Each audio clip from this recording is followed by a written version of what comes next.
अस्सलाम वालेकुम स्टूडेंट्स। आज हम स्टार्ट करने लगे हैं हमारा लेक्चर नंबर 2। हमारा सेकंड लेक्चर जो है इसके अंदर हमने डिस्कस करना है चेंज ऑफ स्टेट्स।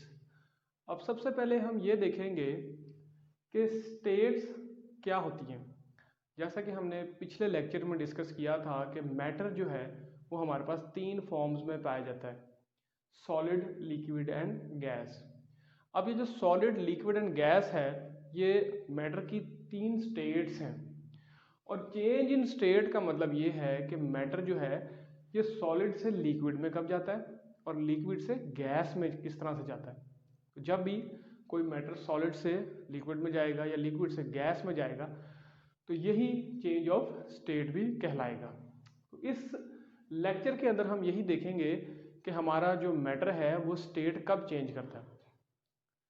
इस पिक्चर में आप देख रहे हैं कि हमारे पास जो वाटर है वो 3 स्टेट्स में हमारे पास मौजूद है। इसके अंदर एक और इंटरेस्टिंग फैक्ट मैं आपके साथ शेयर कर दूं कि इस दुनिया में वाहिद वाटर ही एक ऐसा मटेरियल है जो कि 3 स्टेट्स के अंदर एट अ टाइम पाया जाता है। यानी कि आप वाटर को दुनिया में सॉलिड में भी देख सकते हैं, लिक्विड में भी देख सकते हैं और गैस में भी देख सकते हैं नेचुरली, जबकि इसके अलावा और कोई भी ऐसा आपको सब्सटेंस नहीं मिलेगा जो कि नेचुरली इन 3 स्टेट्स में दुनिया में पाया जाता हो। तो इस पिक्चर में आप देख सकते हैं कि हमारे पास सॉलिड से लिक्विड और फिर लिक्विड से गैस और गैस से दोबारा सॉलिड में हमारी जो स्टेट्स हैं वो चेंज हो रही हैं। अब स्टेट्स किस तरह से चेंज होती हैं या स्टेट को या किसी भी मैटर की या सॉलिड की या लिक्विड की स्टेट को चेंज करने के लिए क्या चीज़ हमें रिक्वायर होती है। तो ये आपने याद रखना है कि जब भी आपने किसी मैटर की स्टेट चेंज करनी है तो या तो आप उसको थर्मल एनर्जी दे देंगे, आप उसके अंदर थर्मल एनर्जी ऐड करेंगे, या फिर आप उसमें से थर्मल एनर्जी जो है वो निकाल लेंगे। दोनों ही सूरतों में जो भी स्टेट आपके पास है, अगर आपने उसको थर्मल एनर्जी दी या उससे थर्मल एनर्जी ले ली तो आपका जो स्टेट है वो चेंज होना शुरू हो जाएगी। अब ये स्टेट किस तरह से चेंज होगी ये हम देखेंगे। बुक में हमारे पास एक एक्टिविटी दी गई है जिसके अंदर हमने लिक्विड की स्टेट्स को चेंज होते हुए देखना है। अब यहाँ पर हम ये देखते हैं कि हमारे पास आइस क्यूब्स दिए गए हैं। एक हमारे पास क्यूब आइस के क्यूब्स हैं और इन आइस क्यूब्स को हमने एक बीकर में रखा हुआ है।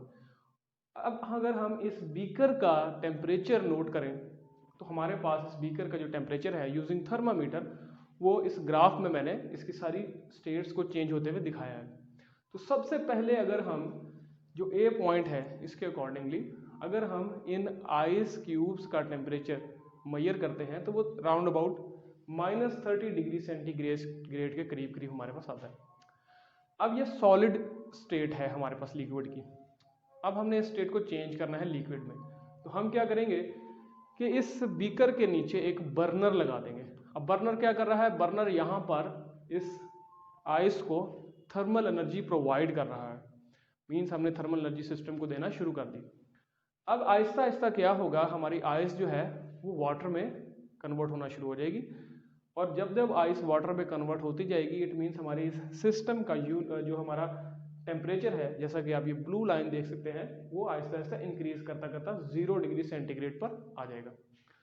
और जब तक हमारे इस सिस्टम के अंदर आइस मौजूद रहेगी, क्योंकि आइस ने मेल्ट होना है वाटर के अंदर, अब जब तक आइस और वाटर का मिक्सचर हमारे पास रहेगा तो टेम्परेचर तो बढ़ेगा लेकिन 0 डिग्री सेंटीग्रेड तक अप्रोच करने के बाद हमारा टेम्परेचर जो है वो इंक्रीज करना बंद कर देगा।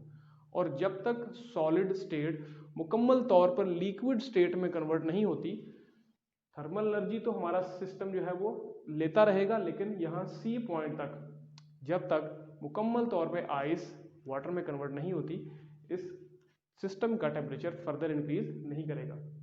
ये बी से सी तक जो हमारी लाइन है ये हमें ये बता रही है कि हमारे सिस्टम ने थर्मल एनर्जी तो गेन की है लेकिन उसके टेम्परेचर में फर्दर कोई इंक्रीज नहीं आया। अब सी पॉइंट पर आकर हमारा सारे का सारा सिस्टम जो है वो सॉलिड से लिक्विड में कन्वर्ट हो चुका है। अब हमारे बीकर में तमाम का तमाम वाटर जो है वो लिक्विड में आ जाएगा। इसके बाद अगर हम अपने बर्नर को फर्दर उसको चलाते रहे तो वो मज़ीद थर्मल एनर्जी जो है हमारे सिस्टम के अंदर ऐड करता रहेगा। अब हमने सॉलिड से लिक्विड में तो कन्वर्ट कर लिया, अब हमने देखना है क्या लिक्विड से भी आगे हम गैस में कन्वर्ट कर सकते हैं। तो इसके लिए हम क्या करेंगे, फर्दर बर्नर को चलते रहने देंगे और जैसे जैसे बर्नर चलता रहेगा हमारा जो टेम्परेचर है वो इंक्रीज करता रहेगा और डी पॉइंट तक, जहाँ 100 डिग्री सेंटीग्रेड, यहाँ तक हमारा जो सेटअप है इसका टेम्परेचर इंक्रीज करेगा। लेकिन जैसे ही 100 डिग्री सेंटीग्रेड तक हमारा सिस्टम का टेम्परेचर आ जाएगा, अब आपको पता है 100 डिग्री सेंटीग्रेड जो है ये हमारा वाटर का बॉइलिंग पॉइंट है। जैसे ही बॉइलिंग पॉइंट तक हमारा टेम्परेचर आएगा, अब इससे ज़्यादा हीट देने के बावजूद आपके सेटअप का टेम्परेचर इंक्रीज नहीं करेगा। टेम्परेचर इंक्रीज करना यहाँ पर रुक जाएगा, चाहे आप उस सिस्टम को जितनी मर्जी थर्मल एनर्जी देते रहे। अब वो सारी की सारी थर्मल एनर्जी जो है वो स्टेट को चेंज करने में यूज होगी, मींस लिक्विड से गैस में कन्वर्ट करने में इस्तेमाल होगी। फर्दर टेम्परेचर को वो इंक्रीज नहीं करेगी। और आप देख सकते हैं कि थर्मल एनर्जी हम अभी भी हमारे सिस्टम को दे रहे हैं, लेकिन ई पॉइंट तक उसके टेम्परेचर में कोई इंक्रीज नहीं आ रहा, क्योंकि वो सारी की सारी थर्मल एनर्जी जो है वो गैस में कन्वर्ट कर रही है लिक्विड को। तो ये हमारी चेंज ऑफ स्टेट से रिलेटेड हमारा टॉपिक था। आई होप आपको इसमें समझ आई होगी। इसके अलावा भी बहुत सारे हमारे पास मीडियम्स हैं, मेटल्स हैं या मटेरियल्स हैं जो कि अपनी स्टेट को चेंज करते हैं। यहाँ पर हमने सिर्फ लीक को डिस्कस किया और उसके ग्राफ को भी यहाँ पर देख लिया।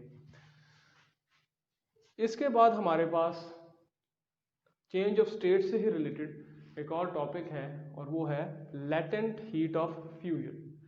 लेटेंट हीट ऑफ फ्यूजन को देखने से पहले हमें ये देखना होगा कि मेल्टिंग पॉइंट और फ्रीजिंग पॉइंट हम किसको कहते हैं। मेल्टिंग पॉइंट किसी भी मटेरियल का वो टेम्परेचर है कि जब आपका जो मटेरियल है वो मेल्ट करना शुरू कर दे, मींस सॉलिड से लिक्विड में जाना शुरू कर दे।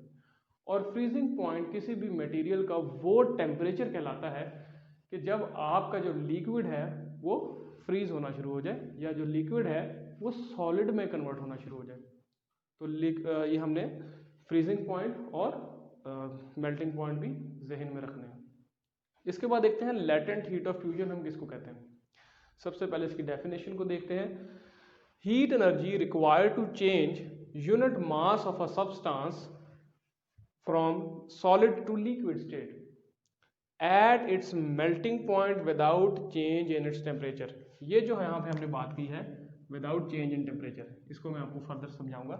कहता है वो हीट की एनर्जी जो कि हमें रिक्वायर्ड हो सॉलिड से लिक्विड में चेंज करने के लिए, उसको हम उस हीट को हम कहते हैं लेटेंट हीट ऑफ फ्यूजन। यहां पर हमारे पास इसका जो सिंबल आता है वो है HF। HF is the latent heat of fusion. This F is in subscript, that is equal to heat energy delta Q over mass. इसको अगर हम रीअरेंज करें तो ये हमारे पास हीट अगर हम निकालना चाहें किसी भी सब्सटेंस की, लेट्स से आपके पास कोई सब्सटेंस है, हम उसके यहाँ पर वैल्यू लिखेंगे और उसके लेटेंट हीट ऑफ फ्यूजन से हम उसको मल्टीप्लाई करेंगे तो हमें वो रिक्वायर्ड हीट भी निकल आएगी। ये दोनों सिंबल्स आपको अच्छी तरह से याद होने चाहिए और ये डिफरेंट मटेरियल्स के लिए डिफरेंट होती है लेटेंट हीट ऑफ फ्यूजन। इसी तरह से लेटेंट हीट ऑफ फ्यूजन को ही आपने जहन में रखना है। बिल्कुल इसी तरह से एक और रिलेटेड क्वांटिटी हमारे पास है and that is latent heat of vaporisation. अब यहां पर हमने सॉलिड से लिक्विड में कन्वर्ट होते हुए देखा था और हमने ये भी देखा था कि उसके टेम्परेचर में कोई इंक्रीज नहीं आना चाहिए।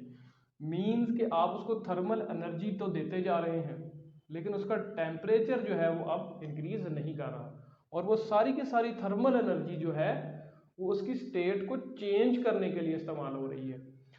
अब हम देखते हैं लेटेंट हीट ऑफ वेपराइजेशन।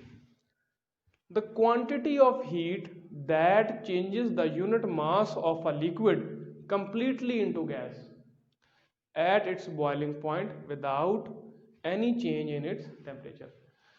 इसके अंदर हम देखते हैं कि जब हमारा जो लिक्विड है वो चेंज हो रहा है गैस के अंदर कंप्लीटली। कब? जब उसका बॉइलिंग पॉइंट आ जाए। जैसे वाटर में हमने देखा था कि जब वाटर का बॉइलिंग पॉइंट 100 डिग्री सेंटीग्रेड हमने अचीव कर लिया था, अब जो भी थर्मल एनर्जी हम उसको दे रहे थे वो थर्मल एनर्जी फर्दर उसके टेम्परेचर में इंक्रीज नहीं ला रही थी बल्कि वो उसकी स्टेट को चेंज कर रही थी। तो उसी पॉइंट को हम कहते हैं लेटेंट हीट ऑफ वेपराइजेशन। तो ये पॉइंट भी आपने याद रखना है कि हम इसमें टेम्परेचर को फर्दर इंक्रीज नहीं कर रहे होते, टेम्परेचर इसमें चेंज नहीं हो रहा होता, लेकिन स्टेट चेंज हो रही होती है। और कौन सी स्टेट चेंज हो रही है? लिक्विड से गैस में। जब सॉलिड से लिक्विड में जाएंगे लेटेंट हीट ऑफ फ्यूजन, और जब लिक्विड से गैस में जाएंगे तो लेटेंट हीट ऑफ वेपराइजेशन। इसके लिए हमारे पास जो सिंबल है वो है HV। अब V यहां पर सबस्क्रिप्ट में है, इधर HF था फ्यूजन के लिए, इधर HV है वेपराइजेशन के लिए। बाकी फार्मूला बिल्कुल सेम है, डेल्टा Q/m। अगर हम हीट देखना चाहें किसी अमाउंट ऑफ सब्सटेंस की जिसको हम चेंज कर रहे हैं लिक्विड से गैस में, तो हम उसका मास यहाँ पर लिखेंगे और उसकी लेटेंट हीट ऑफ वेपराइजेशन यहाँ पर लिखेंगे, तो हमारे पास वो रिक्वायर्ड हीट निकल आएगी किसी भी सब्सटेंस की, अगर हम फाइंड आउट करना चाह रहे हैं। इसके बाद अब हम हमारा अगला टॉपिक स्टार्ट। स्टूडेंट्स, हमारा जो अगला टॉपिक है इसके अंदर है वो है इवेपोरेशन। इवेपोरेशन से रिलेटेड 2-3 चीज़ें आपने जो है वो अपने जहन में रखनी है। वो एक ये, इवेपोरेशन जो है ये हर टेम्परेचर पर जारी रहती है। इवेपोरेशन एक ऐसा प्रोसेस है जो किसी भी टेम्परेचर पर नहीं रुकता। दूसरा ये कि इवेपोरेशन जो है वो सिर्फ और सिर्फ सरफेस से होती है। अब इसको स्टार्ट करते हैं। Evaporation is the changing of liquid into vapours from the surface of a liquid without changing it.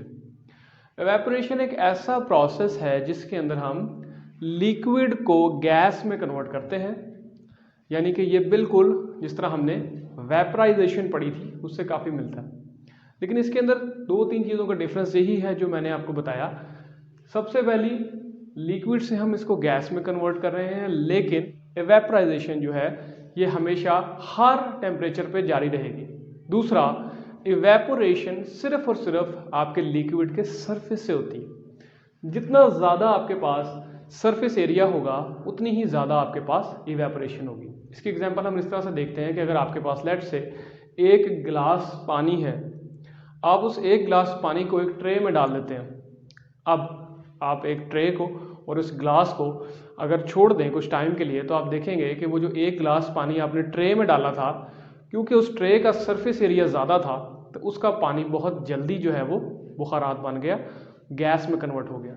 जबकि वही 1 गिलास पानी जो ग्लास में मौजूद था उसमें पानी अभी भी मौजूद रहेगा, क्योंकि उसका सरफेस एरिया थोड़ा है। तो इसीलिए सरफेस एरिया पे बहुत डिपेंड करती है आपकी इवेपोरेशन। और दूसरा इसका टेम्परेचर, जितना टेम्परेचर ज़्यादा होगा उतनी ही ज़्यादा आपकी इवेपोरेशन भी जारी रहेगी। अब देखते हैं इसका डिफरेंस वेपराइजेशन से, जो दूसरी क्वालिटी हमने पढ़ी थी। वेपराइजेशन जो है वो एक ख़ास टेम्परेचर पे शुरू होती है, मतलब किसी लिक्विड के बॉइलिंग पॉइंट पर जाकर हमारे पास वेपराइजेशन शुरू होती है। और वेपराइजेशन जो है वो थ्रू आउट द आपका जो लिक्विड है उसमें से होती है, यानी लिक्विड के अंदर से भी होगी, लिक्विड के सरफेस से भी होगी, लिक्विड के बॉटम से भी होगी। जैसे ही आपके लिक्विड का बॉइलिंग पॉइंट आपने अचीव कर लिया तो उसके अंदर से वेपराइजेशन शुरू हो जाती है, जो बबल्स हम देखते हैं। जबकि इवेपोरेशन जो है उसके लिए किसी खास टेम्परेचर की ज़रूरत हमें नहीं होती, और ये सिर्फ और सिर्फ सरफेस से होती है। इवेपोरेशन कुछ और चीज़ों पर भी डिपेंड करती है, उनको हम 1 बाय 1 करके देखते हैं। नंबर 1 हमारे पास है टेम्परेचर।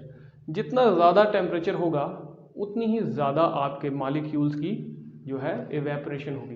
इवेपोरेशन को हम थोड़ा सा और डिटेल में समझते हैं। जब भी आपके पास कोई लिक्विड होता है तो उसके अंदर मॉलिक्यूल्स मूवमेंट कर रहे होते हैं, और जो आपके मॉलिक्यूल्स मूवमेंट करते हैं, जिनके पास जितनी ज़्यादा एनर्जी होती है, काइनेटिक एनर्जी होती है, वो उतनी ही स्पीड से मूव करते हैं। तो ये मूव करते करते आपके जो मॉलिक्यूल्स हैं ये सरफेस के करीब आ जाते हैं, और जब कुछ मॉलिक्यूल्स के पास इतनी ज़्यादा एनर्जी होती है कि वो सरफेस से इजेक्ट कर जाते हैं। तो जिस तरह आपके फास्ट मूविंग मॉलिक्यूल्स मीन्स जिनके पास ज़्यादा काइनेटिक एनर्जी है वो मूव करते जाएंगे सरफेस की तरफ, उतने आपके जो लिक्विड है उसकी एनर्जी कम होती जाएगी, और इसी तरह आपका इवेपोरेशन जो है वो जो है होती जाएगी। तो टेम्परेचर का इसमें क्या इफेक्ट है? जब आप टेम्परेचर बढ़ाते हैं तो आप अपने लिक्विड को थर्मल एनर्जी दे रहे होते हैं।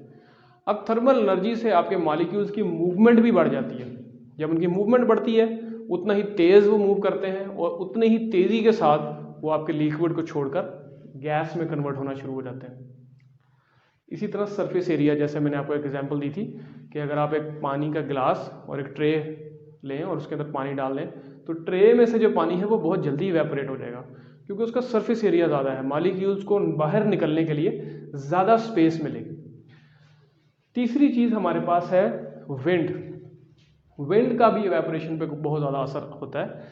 इसकी आपको एक बहुत ही नॉर्मल सी मिसाल मैं इस तरह से देता हूँ कि आप देखते हैं कि जो एक चाय का कप हम देखते हैं, गर्म चाय, तो हम अक्सर उसके ऊपर फूंक मारते हैं। अब वो फूंक मारने से आपने ये देखा होगा कि उसके इफेक्ट से आपकी चाय जो है वो रूम टेम्परेचर पे आना शुरू हो जाती है और जल्दी ठंडी होना शुरू हो जाती है। वो होता क्या है कि जितनी तेज़ आप हवा उसके ऊपर से मारते हैं तो जितने भी फास्ट मूविंग मॉलिक्यूल उसके सरफेस पे आए होते हैं आप उनको दूर धकेल लेते हैं, तो नीचे से नए मॉलिक्यूल्स के लिए हमारे पास स्पेस बन जाती है और मॉलिक्यूल्स उस स्पेस को ऑक्यूपाई करते हैं, और जिस तरह विंड चलती रहती है वो मॉलिक्यूल्स दूर होते रहते हैं और नए मॉलिक्यूल्स वहाँ पे उसकी जगह ले लेते हैं। तो विंड भी जो है ये इवेपोरेशन के प्रोसेस को तेज़ कर देती है।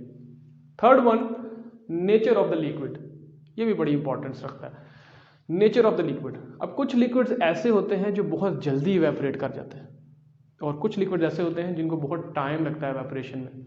जैसे कि अगर आपके पास एक गिलास पानी है और एक गिलास पेट्रोल है और आप उनको एक कमरे में रख जाते हैं, तो कुछ देर के बाद आप आके देखेंगे तो पानी तो अभी उधर ही होगा, जबकि पेट्रोल जो है ये काफ़ी ज़्यादा मिकदार में इवेपोरेट हो चुका होगा, क्योंकि उसकी केमिकल कंपोजिशन ही ऐसी है कि वो बहुत जल्दी इवेपोरेशन की तरफ जाता है। जबकि अगर तीसरा गिलास आप एक ऑयल का भर के रख दें तो उसको बहुत ज़्यादा टाइम लगेगा इवेपोरेट होने में, हालांकि तीनों हमारे पास लिक्विड्स ही हैं। तो ये आज हमारे पास इवेपोरेशन से रिलेटेड हमने कुछ चीज़ें पढ़ी। इवेपोरेशन भी हमारे पास शॉर्ट क्वेश्चन के हवाले से बहुत इंपॉर्टेंट है और इसमें और भी बहुत से शॉर्ट क्वेश्चन बनते हैं जो आपको मैंने बता दिए। इंशाल्लाह अगले लेक्चर में आपसे फिर मुलाकात होगी। थैंक यू, अल्लाह हाफिज़।